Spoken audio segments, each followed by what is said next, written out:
Well, namaste and a very good morning from the beautiful Forfarshire Cricket Club's grounds. Yet again, it's pretty chilly, not going to lie, but crucially it's dry. A lot of heavy overnight rain and a big piece of news from the toss we're going to talk about in a moment. I'll give you the news in terms of what the two sides have done first. The Netherlands, they've won the toss, they've chosen to bowl first. Rohit Powell wanted to do that as well. Scott Edwards returns for the Netherlands, and after all that rain we saw yesterday, it feels like it could be a very big toss to win. But by popular demand, I'll be getting messages through the boards. Everyone wants to see and say hello to Mel Farrell, so I'm going to welcome my co-commentator in. There is Mel Farrell. Mel, you said you wanted me to make a dramatic entrance. She's always dramatic, is our Mel. Mel, great to be with you. Your first ever Nepal series. How have you enjoyed it? It's been, well, simply unforgettable, isn't it?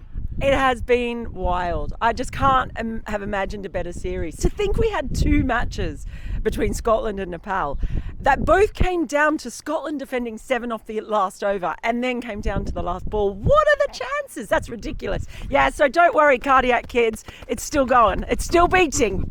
Yeah, certainly the pulse rates have been risen through, thanks to those cardiac kids, up to it yet again. They didn't get over the line 2 days ago. Well, the expectations for the Nepal fans are high. Some are saying they should have, but in all reality, it was miraculous they even got into a position to win thanks to the heroics, particularly of Sampal Kami and Dipender Singh Airi through that quite wonderful partnership. Cricket, maybe unlike we've ever seen before. I keep saying it. That is as good as, if not better, running between the wickets than I've ever seen.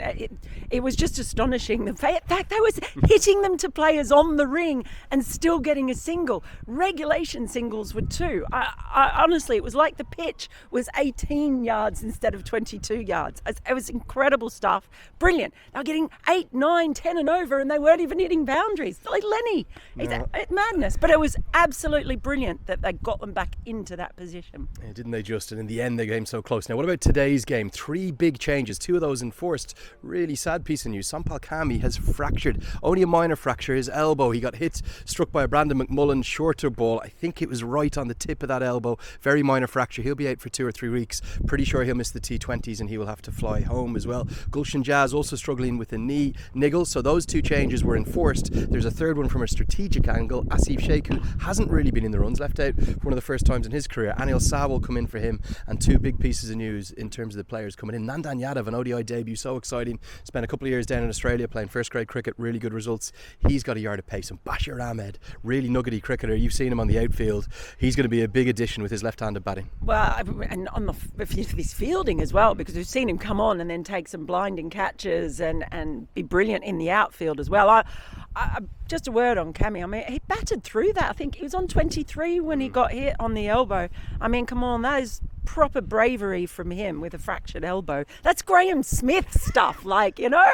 Yeah. And that's really sad. And I'm very sad that we won't see more of Gulshan Jazz and possibly not for the T20s. I don't know if he'll be able to play for that, because I've absolutely loved watching him bat. Even in that first game when Karen Casey kind of got the accolades, but Gulshan Jazz had a huge part in that. But look, new coach, this is going to give him a chance to see just what some other players have got, and that can be crucial in this very long league that goes over, 2.5 years. You need to know that you've got other players who can come in. So maybe it'll be another star.